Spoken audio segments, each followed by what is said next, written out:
नमस्कार, स्वागत है साहित्यिक झरोखा चैनल पर। आज हम करेंगे भारतीय साहित्य में आज के भारत का बिंब।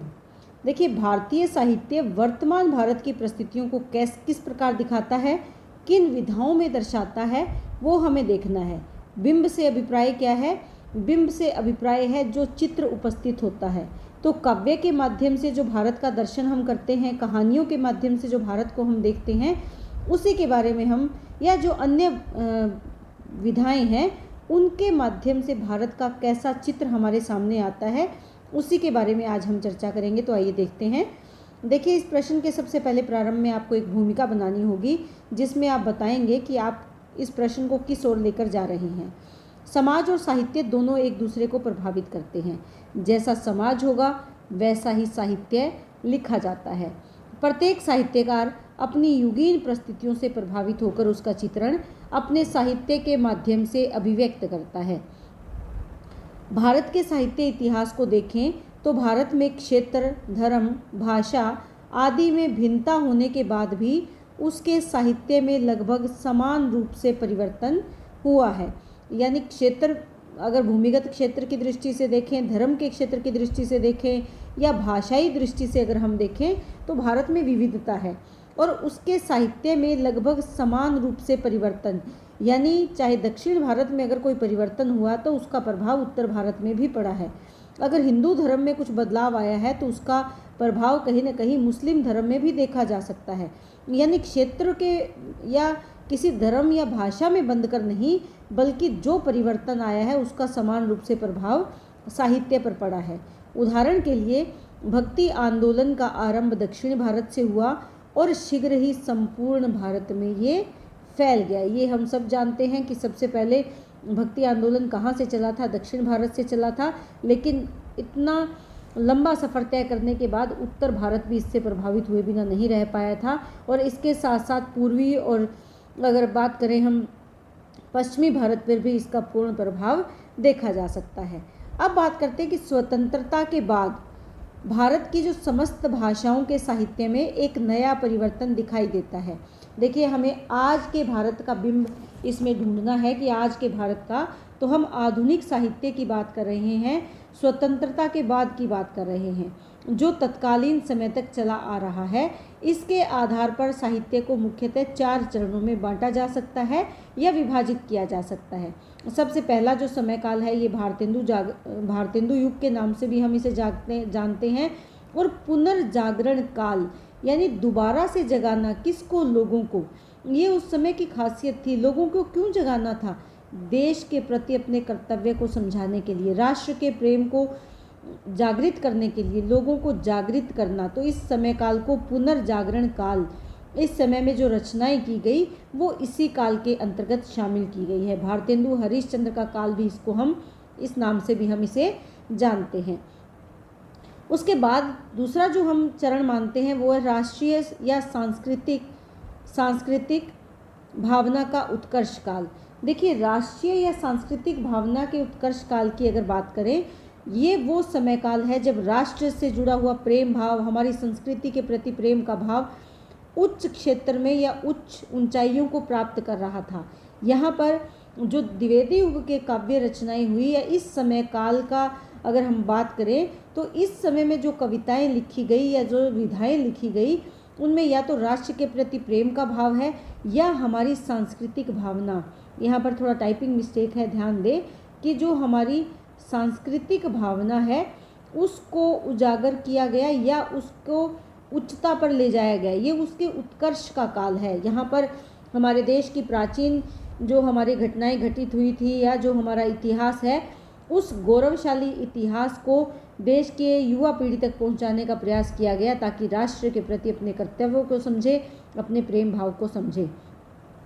मैथिली शरण गुप्त की अगर काव्य रचनाओं को देखोगे तो आप स्वयं समझ जाओगे कि किस प्रकार की काव्य रचनाएं की गई थी। उसके बाद जो चरण आता है वो आता है रोमानी सौंदर्य दृष्टि का उन्मेष।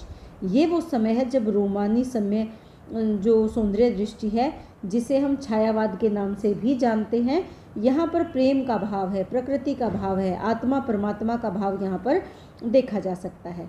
उसके बाद का जो चरण है वो है साम्यवादी चेतना का उदय। देखिए, हमारे समाज में एक विशेष वर्ग जो पूंजीपति वर्ग और शोषित वर्ग के बीच में संघर्ष चल रहा था, पूंजीपति वर्ग और निम्न वर्ग के बीच में जो संघर्ष चल रहा था, ये वही समय काल है जब मजदूर वर्ग का शोषण हो रहा था और पूंजीपतियों के प्रति शोषित वर्ग का संघर्ष निरंतर जारी था। इस समय काल में जो हमने इसके 4 चरण विभाजित किए हैं, ये वो समय है जब दलित और उपेक्षित वर्ग की अनेक समस्याएं समाज में थी, नारी की दुर्दशा थी, जाति पाति का भेदभाव था, स्वच्छंदता और यौन लिप्सा जैसी भावनाएं यहाँ गति ले रही थी, या फिर पूंजीपति जमींदार आदि, या फिर जनता का आर्थिक शोषण, मजदूर वर्ग का शोषण ले सकते हैं हम, दहेज की बात यहाँ उठा सकते हैं, विधवा पुनर्विवाह की बात यहाँ पर बड़े जोश से उठाई गई। जो आंदोलन चले उनमें विधवाओं के पुनर्विवाह के लिए भी आंदोलन चले, दहेज प्रथा को बंद करने के लिए, अनमेल विवाह पर भी अपने काव्य के माध्यम से या अपने लेखन के माध्यम से जो साहित्यकार थे उन्होंने लोगों को जागृत करने का प्रयास किया। तो ये वो समय काल है जब प्रशासन की भ्रष्टाचारिता जैसी समस्याओं को भी मुख्य रूप से दिखाया गया। और इसमें अगर हम बात करें तो केवल एक विधा को नहीं ले सकते, बल्कि जो उस समय की विधाएं थी, चाहे मुख्य विधाओं के रूप में काव्य है, उपन्यास है, कहानी है, नाटक है, आत्मकथा, जीवनी जैसी विधाओं के माध्यम से भारत को बिंबित किया जा रहा था। तो इसको हम अलग अलग विधाओं के माध्यम से देखेंगे। सबसे पहले हम बात करते हैं, देखिए, भारतीय साहित्य में भारत का बिंब किसके माध्यम से? काव्य के माध्यम से। अगर यहाँ पर काव्य की बात करें तो काव्य विधा भारत की एक प्राचीनतम विधा है, यानी बहुत प्राचीन समय काल से लिखी इसका प्रयोग किया जा रहा है लेखन में।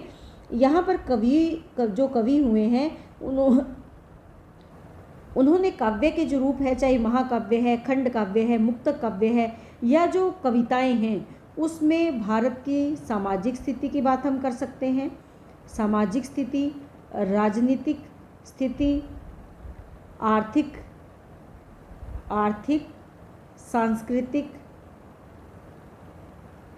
सांस्कृतिक, इनमें से कोई भी ऐसा पॉइंट नहीं है जो इन्होंने अपने काव्य के माध्यम से ना उठाया हो। यानी इस समय काल की जैसी परिस्थितियाँ थी, चाहे वो सामाजिक थी, चाहे राजनीतिक थी, धार्मिक थी, सांस्कृतिक थी, सभी परिस्थितियों का यथार्थ चित्रण अपने काव्य के माध्यम से किया है। देखिए, स्वतंत्रता प्राप्ति की बाद की हम बात कर रहे हैं। तेलुगु साहित्य के कवियों में एक नई पीढ़ी ने सभी प्रकार के सामाजिक अन्याय, समाज में जो विशेष अधिकार थे उनको प्राप्त करने, शासन वर्ग द्वारा किए जा रहे शोषण का विशेष रूप से विद्रोह भरे स्वर में उसका उजागर किया है या उसको स्पष्ट किया है। यहाँ पर कवि स्वयं को क्या है? दिगंबर कवि मानते हैं। इस समय काल के जो कवि हैं वो दिगंबर कवि। इनमें अगर हम बात करें तो नग्न मुनि है, आपकी किताब में ये सारे नाम दे रखे हैं, आप वहाँ से भी देख सकते हैं। निखिलेश्वर है, इसके साथ साथ ज्वालामुखी, भैरवैया, महास्वपन आदि कवि प्रमुख हैं। यहाँ पर हम किसकी बात कर रहे हैं? तेलुगु साहित्य की बात हम कर रहे हैं कि तेलुगु साहित्य में विशेष रूप से उस समय काल में, क्योंकि हम भारतीय साहित्य की बात कर रहे हैं, हिंदी साहित्य की बात नहीं कर रहे हैं। भारत में सभी भाषाओं में जो साहित्य लिखा गया, चाहे वो तेलुगु है, तमिल है, कन्नड़ है, गुजराती है, हिंदी है, राजस्थानी है, पंजाबी है, जिस भी भाषा में इस समय काल में जो काव्य रचनाएं की गई, उन सभी में तत्कालीन परिस्थितियों का बहुत ही ज़बरदस्त तरीके से या यथार्थ वर्णन इनका किया गया। यहाँ पर आप श्री यू सत्यनारायण का नाम डाल सकते हैं, जिन्होंने भारतीय समाज का चित्रण करते हुए अफसरों की मनमानी के आधार पर होने वाले जो परिवर्तन थे, चाहे वो पदोन्नति व तबादले थे, मंत्रियों के अनुचित हस्तक्षेप थे, कैबरा नृत्य या उचित अनुचित मांगों को लेकर विद्यार्थियों द्वारा की जाने वाली हड़तालें थी, उन सभी का विरोधपूर्ण शैली में चित्रण किया है। किसका नाम ले सकते हैं यहाँ पर? यू सत्यनारायण का। सत्यनारायण। तो ये वो लेखक हैं जिन्होंने इस समय में होने वाले परिवर्तनों को सामने उजागर करने का अपने काव्य के माध्यम से प्रयास किया है। इसी प्रकार मलयालम साहित्यकार की बात अगर हम करें तो अक्कियम ने, क्या नाम है? अक्कियम ने इरुपत्तनाम, नटलिंग इतिहासम ये 20वीं शताब्दी का महाकाव्य है। इसमें भारत के कोड भ्रष्टाचार को भली भांति चित्रित किया है, यानी भ्रष्टाचार एक कोड के रूप में भारत में फैल रहा है। इसके साथ साथ इस समय जो भ्रष्टाचार थे, नेताओं के झूठे वादे थे, सरकारी और राजनीतिक क्षेत्र में जो भाई भतीजावाद जैसी समस्याएं सामने आ रही थी, उन सभी का चित्रण किया है। इसके साथ अगर हम गुजराती साहित्य की बात करें, गुजराती साहित्य की अगर बात करें तो इसके बारे में भी आप लिख सकते हो कि गुजराती काव्य में भी ऐसी समस्याओं का स्पष्ट चित्रण हुआ है। यहाँ पर गुजराती साहित्यकार के रूप में हरीशचंद्र दवे का नाम आप दे सकते हो। तो ये देखिए, किसी एक की बात हम नहीं कर रहे, जो आपको याद रहे। जैसे बंगाली साहित्यकार या बंगाली कवि कौन है? सुकांत भट्टाचार्य हैं। समस्याएं सबने एक ही उठाई है, चाहे सामाजिक है, राजनीतिक है, आर्थिक है, सांस्कृतिक। आपको यहाँ पर कुछ भाषाओं से जुड़े हुए, तेलुगु भाषा से जुड़े हुए साहित्यकार या कवि, गुजराती भाषा से जुड़े हुए साहित्यकार या कवि, इसके साथ साथ मलयालम के जो कवि हैं, तो इनको अलग अलग भाषाओं से जुड़े हुए कवियों का नाम डालना है। हिंदी भाषा से जुड़े हुए यहाँ पर कवि कौन है? निराला का नाम आप डाल सकते हो। और इन्होंने जो जिस भाषा से जुड़े हुए प्रमुख कवि या साहित्यकार हैं, उन्होंने अपने काव्य में जो समाज की, चाहे नारी से जुड़ी हुई है, धर्म विभाजन से जुड़ी हुई है, समाज की जो पूंजीपति और निम्न वर्ग की समस्या है, विधवा पुनर्विवाह की समस्या है, नारी की शिक्षा की समस्या है, वो सब इन्होंने उजागर किया है। राजनीति में नेताओं का भ्रष्टाचार है, नेताओं के द्वारा झूठे वादे हैं, मंत्रियों का नौकरी में या किसी अन्य क्षेत्र में अनुचित हस्तक्षेप है। इसी प्रकार आर्थिक क्षेत्र की अगर बात करें तो पूंजीपति वर्ग और निम्न वर्ग के बीच में जो संघर्ष है, संस्कृतियों में जो हस्तक्षेप हो रहा था, जैसे अलग अलग संस्कृतियां एक दूसरे को प्रभावित कर रही थी, और किस प्रकार हमारे जो भारतीय हैं वो अपनी संस्कृति का त्याग करके पाश्चात्य संस्कृति की ओर आकर्षित हो रहे हैं, उन सभी परिस्थितियों का अलग अलग भाषाओं के कवियों ने अपने काव्य में सुंदर तरीके से चित्रण किया है। और कैसा चित्रण किया है? यथार्थ चित्रण किया है। यहाँ पर अगर आपको कुछ पंक्तियाँ याद रह पाए किसी कवि की, जैसे निराला की आप याद कर सकते हो, हिंदी में ये इनकी पंक्तियाँ हैं। गुजराती में जो कवि हुए हैं, जैसे हरीशचंद्र दवे हैं, सांप जैसी केंचुली को छोड़कर आगे बढ़ निकला है, ठीक वैसे बढ़ रहा ये, छोड़ अपने शव हजारों। तो यहाँ पर जो आसान पंक्तियाँ हैं जो आपको याद हो सकती हैं, वो पंक्तियाँ आप यहाँ इस पॉइंट के साथ डाल सकते हैं। उसके बाद दूसरी जो विधा है वो क्या है? उपन्यास। देखिए, उपन्यास की बात करें तो उपन्यास काव्य की अपेक्षा एक नई विधा है, लेकिन आधुनिक काल में ये विधा काफ़ी लोकप्रिय है। और जो इसके प्रमुख उपन्यासकार हैं, तमिल के उपन्यासकारों की अगर हम बात करें, तो यहाँ पर अखिलन है, जानकी रामन है, वरदराजन है, गणेशन है, राजबेलू आदि ऐसे अनेक उपन्यासकार हुए हैं जिन्होंने आज के भारत में आधुनिक जीवन के संघर्ष, यंत्र युग यानी जो मशीनीकरण आ गया है, जो जाति पाति से ग्रस्त समाज की वैवाहिक समस्याएं हैं, उनको चित्रित किया है।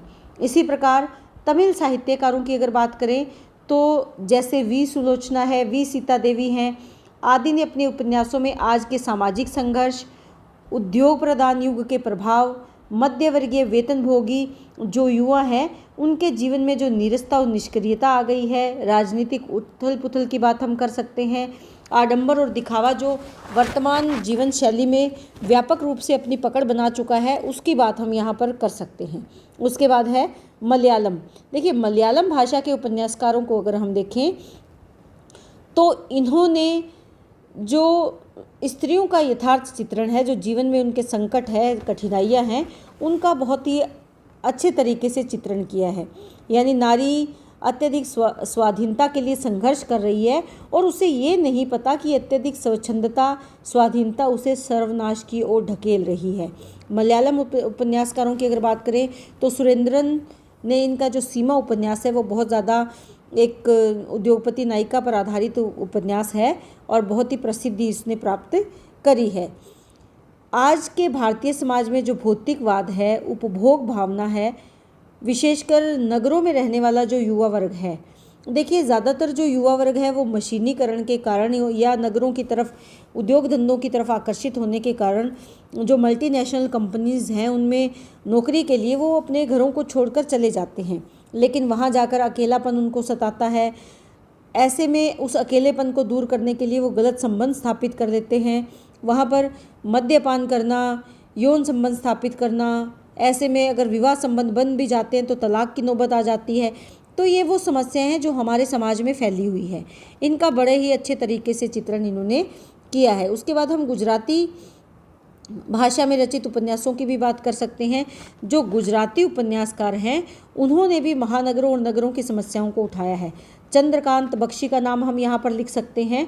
इन्होंने युवा वर्ग का प्रतिनिधित्व करने वाले जो नायक है या महापतन और नारी भोग में ही लिप्त रहना चाहते हैं उनका चित्रण किया है। जो युवा वर्ग के नायक बन सकते हैं लेकिन ऐसा नहीं है, वो अपने कर्तव्य को नहीं समझ रहे, समाज के प्रति विमुख है, उनका इन्होंने चित्रण किया है। बंगाली उपन्यासकारों की अगर बात करें तो महाश्वेता देवी ने अपने उपन्यासों में पूर्वी भारत के जमींदारों और महाजनों के शोषण का चित्रण किया है। इसके बाद स्वतंत्रता के बाद आज भी पूर्वी भारत में जो जमींदार हैं या मजदूरों के बीच में तनाव चलता है वो किस प्रकार हिंसा के रूप में परिवर्तित हो जाता है उसका चित्रण इनके उपन्यासों में देखा जा सकता है। ताराशंकर बंदोपाध्याय का नाम हम यहाँ पर ले सकते हैं, उनके उपन्यासों के नाम भी आप यहाँ पर डाल सकते हैं। इसी प्रकार शैलजानंद मुखर्जी का नाम इन उपन्यासकारों में आप शामिल कर सकते हैं। हिंदी उपन्यासकारों की अगर बात करें तो प्रेमचंद का नाम सर्वोपरि आएगा, जिनका अगर हम देखें गोदान है, सेवा सदन है, कंकाल है, जैनेन्द्र का झूठा सच है या बूंद और समुद्र आदि जो उपन्यास हैं ये प्रसिद्ध उपन्यास हैं हिंदी के, जिन्होंने तत्कालीन समाज को दिखाने का प्रयास किया है, उसकी परिस्थितियों को चित्रित करने का, और वो भी कौन सी परिस्थितियाँ, यथार्थ परिस्थितियों का चित्रण अपने उपन्यासों के माध्यम से किया है। अब बात करते हैं कहानी विधा की। देखिए भाषाएं तो वही रहेंगी, सिर्फ लिखने का तरीका बदल रहा है। कहानी की बात करें तो कहानियों में अगर हम देखें तो कहानी भारत में एक प्राचीन विधा के तौर पर रही है, लेकिन आधुनिक युग की कहानियाँ कुछ नए रूप में है, पाश्चात्य साहित्य से प्रभावित है। सैकड़ों वर्ष पहले भी भारत में कहानियाँ लिखी जाती रही है, जैसे पंचतंत्र की कहानियाँ हैं, लेकिन ये कहानियाँ हमारी भारत की जो मूल कहानियाँ हैं या मूल कथानक है उनको लेकर लिखी गई। जो आधुनिक युग की कहानियाँ हैं ये पाश्चात्य साहित्य से प्रभावित हैं और इन्होंने भारत में जो समस्याएं हैं उन समस्याओं को अपने पात्रों के माध्यम से या घटनाओं के माध्यम से चित्रित किया है।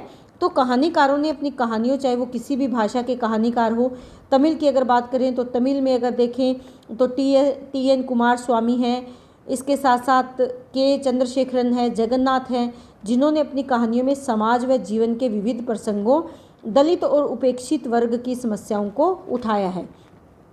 यहाँ पर आप तेलुगु कहानीकारों की बात कर सकते हैं।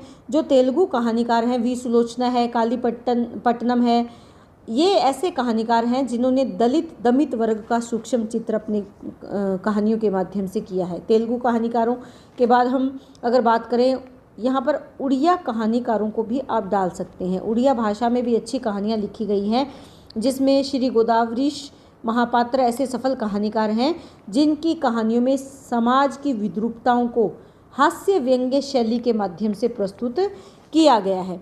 तो ये उसके बाद अगर हम हिंदी कहानी की अगर बात करें तो हिंदी कहानीकारों में आप किसका नाम ले सकते हैं, बहुत प्रसिद्ध नाम है प्रेमचंद जी का, जैनेन्द्र कुमार जी का। ये वो कहानीकार हैं जिसमें हम पूस की एक रात प्रेमचंद की कहानी का उदाहरण दे सकते हैं, कफन का उदाहरण दे सकते हैं, जिसमें सामाजिक विद्रूपताओं का उद्घाटन किया गया है अपने पात्रों और अपने कथानक के माध्यम से। तो इस तरह आपको भाषा ध्यान में रखनी है, उस भाषा के लेखक या कवि को ध्यान में रखना है और एक आधी कहानियाँ। देखिए समस्याएं तो सारी वही हैं, चाहे काव्य में समस्याएं हैं, चाहे उपन्यास में समस्याएं हैं, चाहे कहानियों में, क्योंकि समाज वही है, राजनीति वही है, तो समस्याएं भी वैसी ही हैं। अब अगर निबंध की बात करें, निबंध विधा में अगर गुजराती साहित्य को देखें तो गुजराती साहित्य में काका कालेलकर का नाम आता है, हिंदी साहित्य में आचार्य रामचंद्र शुक्ल का नाम आता है, प्रेमचंद है, हरिशंकर परसाई है। ये वो निबंधकार हैं जिन्होंने भारतीय समाज का यथार्थ चित्रण स्पष्ट किया है अपने निबंधों के माध्यम से। उसके बाद जीवनी, आत्मकथा, डायरी और यात्रावृत्त। आप इनको अन्य विधाओं के पॉइंट से भी लिख सकते हैं, या आप चाहें तो सबके रचनाकार 2-2, 3-3 जो भी साहित्यकारों के नाम आपको मिलते हैं अलग अलग भाषाओं में, उनको भी आप लिख सकते हैं। लेकिन क्योंकि ये नई विधाएं हैं तो इनको आप अन्य विधाओं में शामिल करके भी लिख सकते हैं। यहाँ पर अगर बात करें, देखिए क्योंकि इनका जो वर्णन है, सभी साहित्यकारों ने अब ना तो अपनी जीवनी लिखी है ना आत्मकथा लिखी है, लेकिन जिन्होंने लिखी है उन्होंने तत्कालीन समाज का चित्र प्रस्तुत किया है। जैसे हरिवंश राय बच्चन की नीड़ का निर्माण, क्या भूलूं क्या याद करूं, ये वो आत्मकथाएं हैं जो काफ़ी प्रसिद्ध हुई हैं। रमेश चंद्र शाह की जो डायरी के पृष्ठ हैं, डायरी विधा में रमेश चंद्र शाह का नाम डाल सकते हैं। यहाँ पर डायरी के पृष्ठों से, ये उनकी डायरी विधा पर लिखा हुआ उनका लेख है। यहाँ पर भारतीय समाज का अस्पष्ट चित्रण किया गया है। इसी प्रकार चाहे वो यात्रावृत्त का मतलब क्या है, जहाँ कहीं किसी स्थान की यात्रा करी हो उसका वर्णन करना। आत्मकथा यानी अपने स्वयं के बारे में जीवनी, अपने जो जीवनी है वो किसी दूसरे के द्वारा किसी के अन्य के लिए लिखी जाती है। तो ये अलग अलग विधाएं हैं जिनके माध्यम से भारतीय समाज की अलग अलग समस्याओं को, विसंगतियों को, या हमारी जो गली सड़ी रूढ़िवादी परंपराएं हैं उनको स्पष्ट किया है, जो हमारे विकास में बाधक है। भारत के जो भी साहित्यकार हुए हैं, जिस भी भाषा से जुड़े हुए साहित्यकार हुए हैं, उन्होंने अपने क्षेत्र, अपने संस्कृति, सभी का अपने विधाओं के माध्यम से, चाहे वो काव्य है, उपन्यास है, कहानी है, निबंध है या अन्य विधाएं हैं, इनके माध्यम से जो उस समय की समस्याएं समाज में आ रही थी उनका बड़े ही अच्छे तरीके से चित्रण किया है। चाहे वो मजदूरों से जुड़ी हुई समस्याएं हैं, किसानों से जुड़ी हुई समस्याएं हैं, कोयला खान मजदूरों से जुड़ी हुई समस्याएं हैं, चाय बागानों से जुड़ी हुई समस्याएं हैं, या पूंजीपति वर्ग और निम्न वर्ग के बीच की जो समस्याएं हैं। तो इस समय में हम कह सकते हैं कि जो भी विधाएं थी, जिन विधाओं पर भी लेखन कार्य किया जा रहा था, सभी भाषाओं में, चाहे वो तमिल है, तेलुगु है, मलयालम है, बंगाली है, हिंदी है, उड़िया है, गुजराती है, सभी भाषाओं में ऐसा साहित्य लिखा जा रहा था जिसमें भारतीय समाज व उसकी विशेषताएं, उसकी समस्याएं, सभी का समग्र रूप से चित्रण जो साहित्यकार हुए हैं उन्होंने किया है।